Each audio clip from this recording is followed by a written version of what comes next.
Imagine you are sitting inside the most fortified military installation in the Middle East. Steel-reinforced walls, Patriot missile batteries scanning the sky every second of every hour, thousands of the most elite soldiers on Earth. You're surrounded by the best technology humanity has ever built for war. You are, by every conventional measure, untouchable. And then the alarm goes off. Not a drill, not a test, a real screaming, bone-chilling alarm that has never gone off like this before. And somewhere deep in a bunker beneath your feet, a radar screen lights up. Not with one dot, not with two, but with dozens. Streaks of light arching across the display. Each one a ballistic missile, each one carrying enough explosive force to level a city block, and every single one of them is aimed directly at where you're standing right now. This is not a movie. This is not a simulation. This happened. And almost nobody explained how we got here, why it happened, and what it means for every single one of us on this planet going forward. So sit down. Because what you're about to hear is the full story. The one the news cut away from too quickly, the one buried under headlines and political noise, the one that starts not in February of 2026, but years and decades earlier, in the shadows of a conflict that has been building like pressure in a pipe, waiting for the moment it finally, catastrophically burst. Let's go back, not just a few months. Let's go all the way back to the beginning of this particular nightmare, because without the history, nothing that happened makes any sense. And if you don't understand how it makes sense, you can't understand how close we truly came, and may still be, to something the world hasn't seen since 1945. Iran and the United States have been locked in a Cold War of their own design since 1979. That was the year the Iranian Revolution swept away the Shah, swept away American influence in Persia, and replaced it with an Islamic republic that was built, from its very foundation, on hostility toward Washington. The hostage crisis that followed, 444 days of American diplomats held captive in Tehran, burned a wound into the American psyche that never fully healed. And on the Iranian side, the perception of American interference, of American arrogance, of American empire reaching its hand into their sovereign affairs, that wound never healed either. For decades, the two nations circled each other. Sanctions were imposed, oil was weaponized, proxy wars were fought across Lebanon, Iraq, Syria, and Yemen. Never directly, always through intermediaries, always with just enough distance to avoid the ultimate confrontation. Iran funded Hezbollah, it armed Hamas, it built the Houthi movement. In Yemen, into a missile-firing force capable of reaching Saudi Arabia.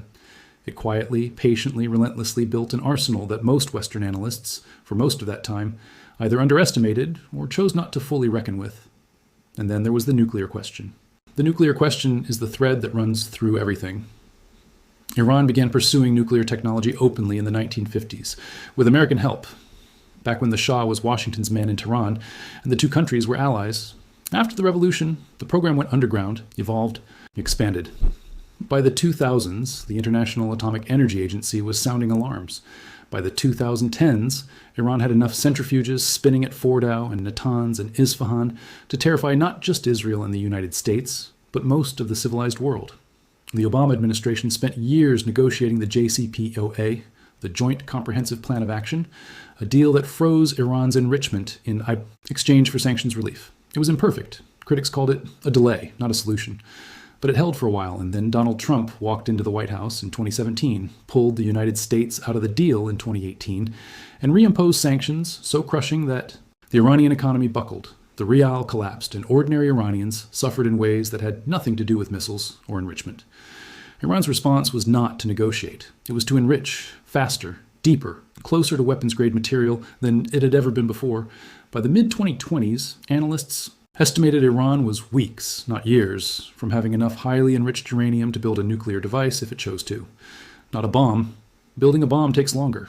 But the material, the raw, terrifying material, and that is the context, the boiling, pressurized, decades-old context, inside which everything that followed must be understood. By the time 2025 arrived, the situation had reached a breaking point. Intelligence reports circulating inside the Pentagon and among America's Gulf allies painted a picture that kept senior officials awake at night. Iran's missile program had grown into something genuinely unprecedented in the region. It wasn't just the number of missiles, though the numbers were staggering. It was the precision, the range, the variety. Iran had developed ballistic missiles that could reach Tel Aviv, cruise missiles that hugged the terrain and evaded radar, hypersonic glide vehicles in development that the existing Patriot batteries might not be fast enough to intercept. It had drones, hundreds of thousands of cheap, disposable Shahed drones that it had already used to supply Russia's war in Ukraine and that it had deployed with devastating effect against targets across the region. The geography of this threat deserves a moment of real, serious attention, because it is the geography that makes the situation so uniquely dangerous. The American military presence in the Middle East is enormous. It is spread across a constellation of bases, some massive, some small, embedded in countries that are themselves deeply complicated. Qatar, Kuwait, Bahrain, the United Arab Emirates, Saudi Arabia, Iraq, Jordan. The crown jewel is Al Udeid Air Base in Qatar, home to CENTCOM's forward headquarters, a facility that houses over 10,000 American personnel and from which the United States has projected air power across the region for decades. Al Udeid sits approximately 2,800 kilometers from Tehran. A modern Iranian ballistic missile can cover that distance in under 10 minutes. 10 minutes. Less time than it takes to watch a television commercial break. Less time than it takes to evacuate a building, get personnel to shelters, get interceptor missiles locked and loaded and ready to fire. 10 minutes between launch and impact if the defenses fail. And then there is Bahrain, the tiny island nation in the Persian Gulf that hosts the United States Navy's Fifth Fleet. This is the nerve center of American naval power in the region. Aircraft carriers, destroyers, submarine tenders, the entire architecture of American maritime dominance in these waters operates out of this base. Bahrain is approximately 900 kilometers from Iran's western coast. Its capital, Manama, is so close to Iran that on a clear day from the right elevation, you can almost feel the proximity. This is not a figure of speech. The Gulf is narrow. The distances are terrifying. Kuwait hosts Ali al-Salam Air Base and Camp Arifjan. The UAE hosts Al Dhafra, another major facility. Jordan hosts Al Tanf and other installations. And Iraq, broken, fragile, politically fractured Iraq, hosts American troops at a dozen different locations, surrounded not just by Iran's missiles, but by Iran-aligned militias who have been firing rockets at those bases for years, steadily, relentlessly, like a slow-drip water torture designed to test American patience. All of these bases, every single one, sits inside the envelope of Iran's missile reach. Now here is what the conventional news coverage almost always missed. This wasn't a sudden vulnerability. The United States military had known for years, and many analysts had been saying loudly for years, that in any serious conflict with Iran, American bases in the Gulf would face a missile barrage unlike anything the region had seen. The entire strategic theory of deterrence rested on the assumption that Iran would calculate the cost of such an attack and decide it wasn't worth it, that the American response would be so overwhelming that no rational actor in Tehran would pull the trigger. The problem with deterrence is that it depends on rationality. It depends on the other side making the same calculations you are making, using the same variables, the same value systems, the same risk tolerance. And there is substantial evidence, there has always been substantial evidence, that the Islamic Republic of Iran does not always operate on the same rational calculus that Washington assumes. Then came June 2025, Operation Midnight Hammer. The name itself tells you something about the ambition of the operation. In the darkness before dawn, on a morning that would change the trajectory of the Middle East, a fleet of American B-2 Spirit stealth bombers, the most advanced aircraft on Earth, each one worth over $2 billion, lifted off from Diego Garcia in the Indian Ocean. They flew in silence, invisible to radar, crossing thousands of miles of open ocean and hostile airspace. And then, in a coordinated sequence that had been planned and rehearsed for months, they opened their bomb bays and released massive ordnance penetrators, bunker-busting bombs weighing 30,000 pounds each, directly onto Iran's most sensitive nuclear facilities. Fordo was hit. Fordo, the facility buried under a mountain in central Iran, the one that Iran had built specifically because it believed no weapon on Earth could reach it. The massive ordnance penetrator was designed specifically to prove that belief wrong. Natanz was hit. Isfahan was hit. In the space of a few hours, the program that Iran had spent billions of dollars and decades of national effort building was set back. By Pentagon assessment, approximately 2 years. Iran's response was immediate, furious, and in some ways measured, which made it more frightening, not less.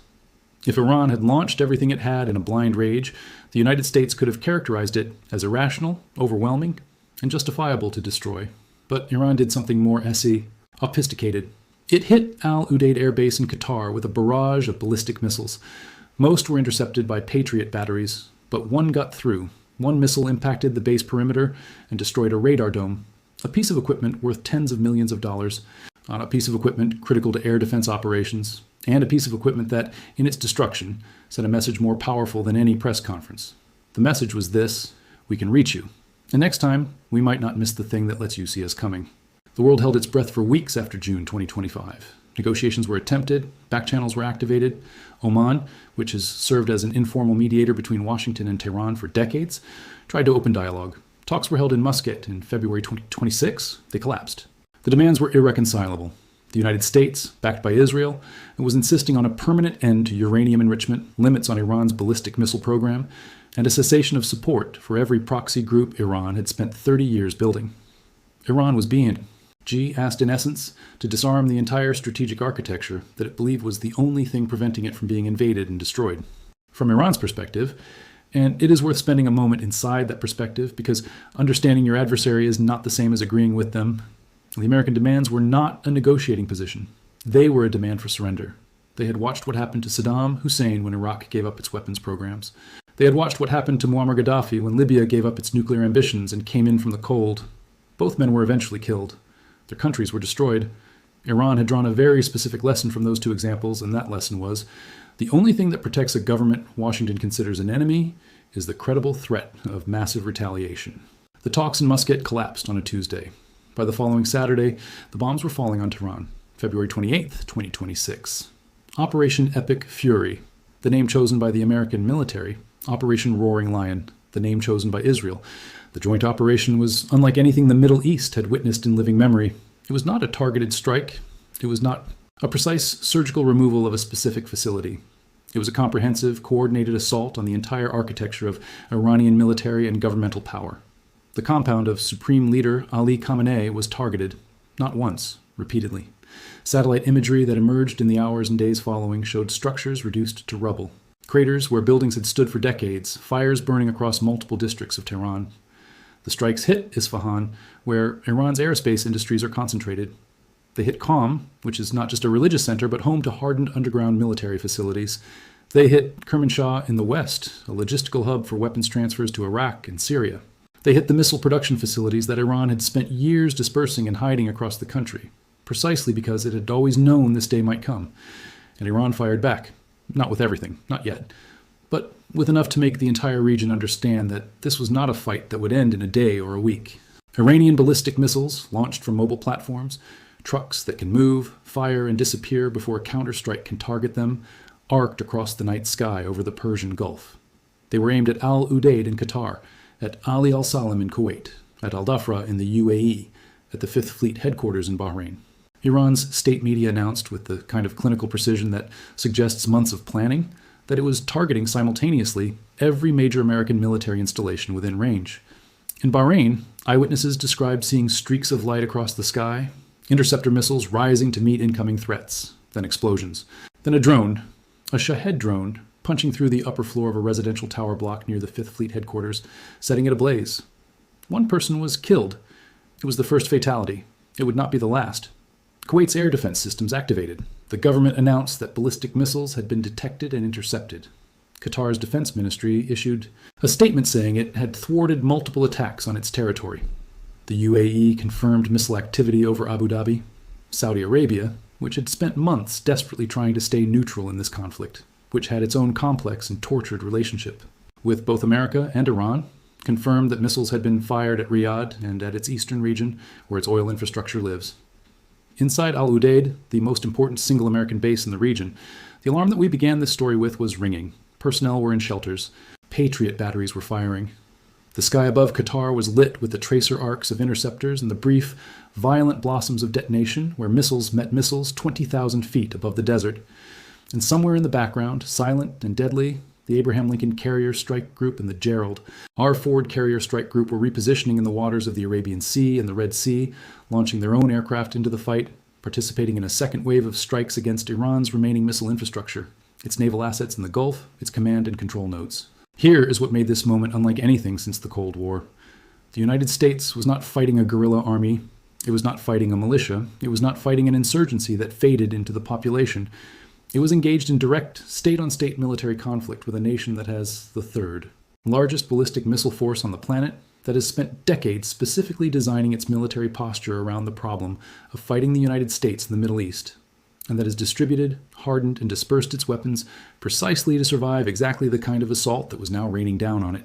Iran's military doctrine, and this is the piece that the commentary almost universally failed to explain, is not built around the idea of winning a conventional war against the United States. Iran knows it cannot win that war. Its air force is aging. Its navy, while significant in the Gulf, cannot project power against American carrier groups. Its ground forces, while large, are not equipped for the kind of high-intensity conventional warfare that American doctrine specializes in. What Iran built instead was a deterrence architecture, a web of threats designed not to defeat the United States, but to make fighting the United States so painful, so costly, so strategically uncertain, that American decision-makers would think twice, 3 times, 4 times before pulling the trigger. It built Hezbollah in Lebanon, 150,000 rockets pointed at Israel. It built the Houthi missile capability in Yemen, threatening Saudi oil infrastructure and international shipping through the Red Sea.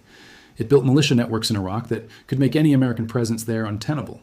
It built Hamas in Gaza. It built this entire web of connected, distributed, deniable threats.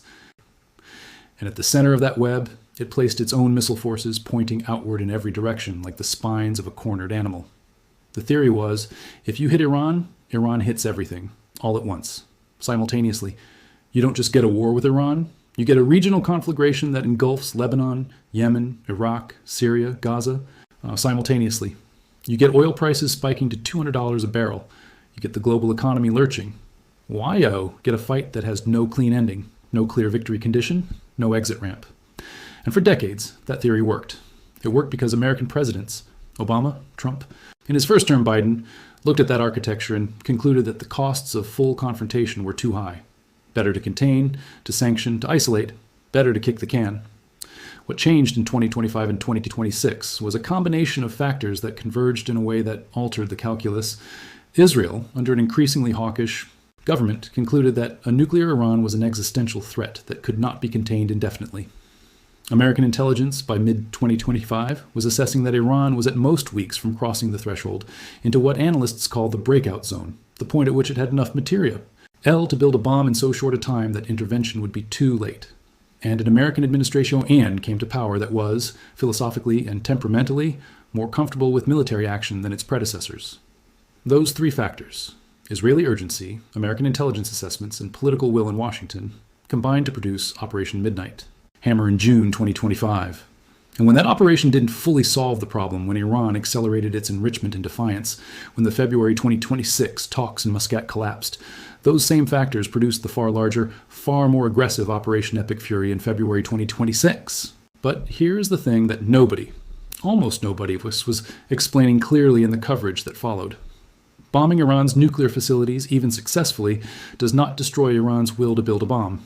It destroys its capacity, temporarily. The knowledge doesn't disappear. The scientists don't disappear. The ideology that drives the program doesn't disappear. Every historical example we have, Iraq in 1981 when Israel bombed the Osirak reactor, Syria in 2007, Iran itself after the Stuxnet cyber attack, suggests that bombing a nuclear program makes it more determined and more secretive, not less. The question of what happens next, of what the strategic endgame looks like, was barely being asked as the missiles fell. And while that question went unasked, the missiles kept flying. The new Middle East Air Defense Combined Defense Operations Center, MEAD-CDOC, which had opened at Al Udeid just weeks before the conflict erupted, was the coalition's most important tool in the defense of American bases. It had been designed precisely for this scenario, integrating the radar systems, the interceptor batteries, the situational awareness of 17 different nations into a single, real-time operational picture. In theory, it was the most sophisticated air defense architecture ever, assembled outside of NATO Europe. In practice, it was now being stress-tested by the largest missile barrage ever directed at American forces. Patriot batteries intercepted the vast majority of incoming missiles, but not all. And this is the critical distinction that gets lost in the summary statistics of a war. 90% interception sounds impressive. It is impressive. Patriot is an extraordinary system. But if Iran fires 50 missiles at a single base, 90% interception means 5 missiles get through. 5 missiles impacting a military facility, hitting aircraft, fuel depots, runways, personnel, is not a manageable nuisance. It is catastrophic damage. It is American casualties. It is headlines that change the political dynamics of the war instantaneously and irrevocably. And beyond the missiles, there were the drones. Iran's Shahed drones are cheap. Some estimates put the cost per unit at around $20,000. A Patriot interceptor missile costs approximately $3 to $4 million. The math of that exchange rate is not sustainable. You cannot fight a financially unlimited war against a financially constrained adversary by spending $200 for every $1 they spend over and over again indefinitely. Iran understood this. It had been studying American air defense systems for years. The drone saturation strategy, sending waves of cheap drones to exhaust interceptor supplies and degrade radar tracking, was not improvised. It was doctrine. The footage coming out of Bahrain that night was unlike anything the Gulf had ever produced. Fires visible from miles away, and the sounds of explosions rolling across the water.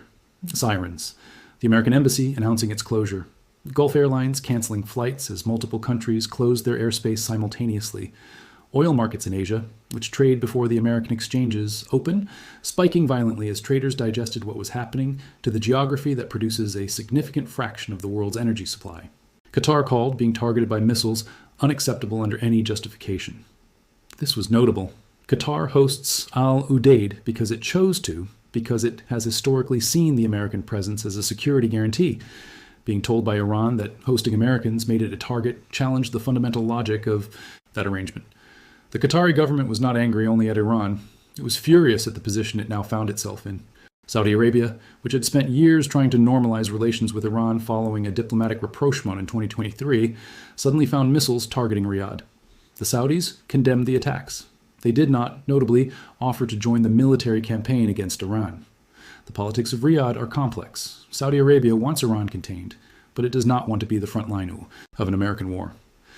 It had learned that lesson in Yemen, where Iranian-backed Houthis had turned the Saudi military campaign into a years-long bleeding wound.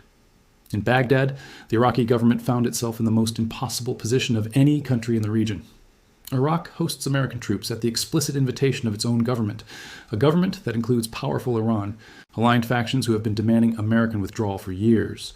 With Iran now in open war with the United States, those factions were calling for the immediate expulsion of American forces. The Iraqi prime minister was trying to answer two phones at once, one with Washington on the line and one with Tehran, and both callers were delivering ultimatums. Let's talk about what nobody wants to talk about, which is the scenario that keeps the most sober military analysts awake at night. The nightmare beneath the nightmare.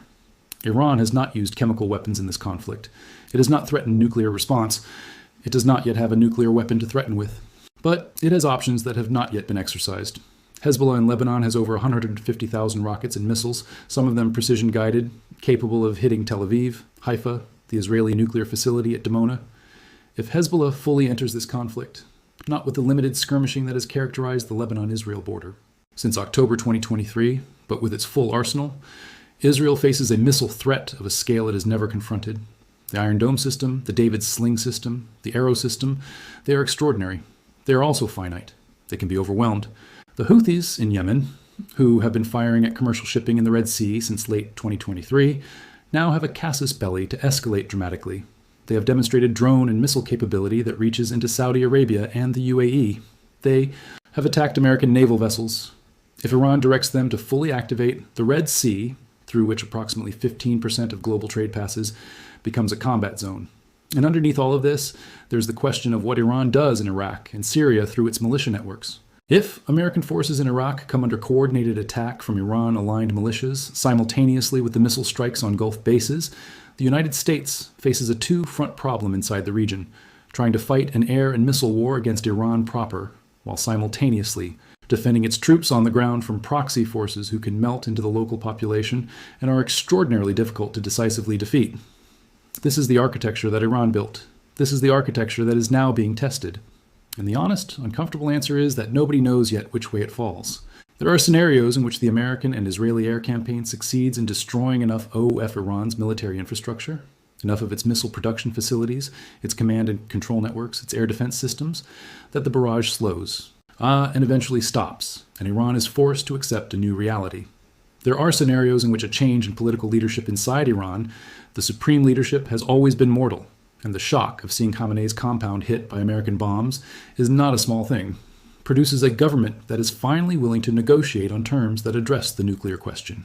There are also scenarios that are much darker, scenarios in which the conflict drags on for months, in which American casualties mount to a level that becomes politically untenable at home, in which the coalition of Gulf states hosting American bases fractures under Iranian pressure, in which Iran finds a way to produce enough nuclear material to cross the threshold before its facilities can be hit again, in which the war spreads to Lebanon and the wider region spirals into something that dwarfs everything that has come before. History teaches us this above all else. Wars that were expected to be short rarely are. Wars that begin with confidence and a quick resolution have a way of revealing depths and complexities and stubbornnesses that were not visible from the starting point. The American invasion of Iraq in 2003 was predicted by its architects to be over in weeks. It lasted years. It reshaped the entire region. It created the power vacuum that Iran filled. It is, in a bitter historical irony, one of the primary reasons that Iran is as powerful as it is today. The United States went into Iraq and destroyed the one Sunni Arab military force that had been containing Iranian power in the region for decades. And the consequence of that destruction was 30 years of Iranian strategic expansion into Iraq itself, into Syria, into Lebanon, into Yemen, into Gaza. Every step of that expansion was American-made, in the sense that it was American choices. The invasion, the occupation, the de-Baathification, the disbanding of the Iraqi army that created the conditions for it. Now America is fighting the result. And the result is missiles arcing across the night sky of the Persian Gulf toward Waziristan, bases that house the sons and daughters, the brothers and sisters, the mothers and fathers of tens of thousands of American families. What this moment demands, what it has always demanded but rarely received, is honesty about the costs, about the duration, about the possibility that there is no clean ending here, no mission accomplished banner to unfurl, no moment at which the problem is decisively solved and everyone goes home. The Iranian state is not going to disappear because its buildings have been bombed. States almost never disappear under bombing. What they do is harden, radicalize, and find new ways to project their grievances. Germany was bombed into rubble in 1945 and surrendered because it had nothing left to fight with and nowhere left to hide. Iran is not Germany in 1945. It is a country of 90 million people, spread across a territory the size of Alaska, with missile forces dispersed on mobile platforms across rugged mountain terrain, with a population that, however much it may resent its own government, has a long and fierce tradition of rallying against foreign aggression. The question at the heart of all of this, the question that was asked too rarely and answered too glibly in the rush of events, is not whether America can hurt Iran. It clearly can. It has. The question is whether hurting Iran produces the outcome America wants. And that question does not yet have an answer. What we know, as of this moment, is this. American bases in the Gulf are under active missile threat in a way they never have been before. Air defense systems are working, mostly, but they are being stressed. Coalition partners are alarmed and beginning to ask how long they can sustain the political cost of hosting forces that have made them targets. Iran has not been decisively broken. Its missile capability, while damaged, has not been eliminated. Its will to retaliate has, if anything, been hardened by the scale of the strikes against it. And somewhere in that calculation, in that balance between American military power and Iranian strategic patience, the fate of the Middle East, and possibly much more than the Middle East, is being decided. The alarm is still ringing. The radar screens are still lit, and the world is watching, holding its breath, wondering what comes next. This is not a story about missiles. It is not a story about bases or ranges or interception rates or military doctrine. At its heart, it is a story about the oldest question in human history. What do nations do when they are afraid of each other, when they each believe the other poses an existential threat, and when every tool of diplomacy and negotiation and accommodation has failed or been rejected? History says the answer is usually war, and the history of war in the Middle East says that wars there rarely end on the terms under which they began, rarely produce the peace that was promised, and rarely spare the innocent from paying the heaviest price.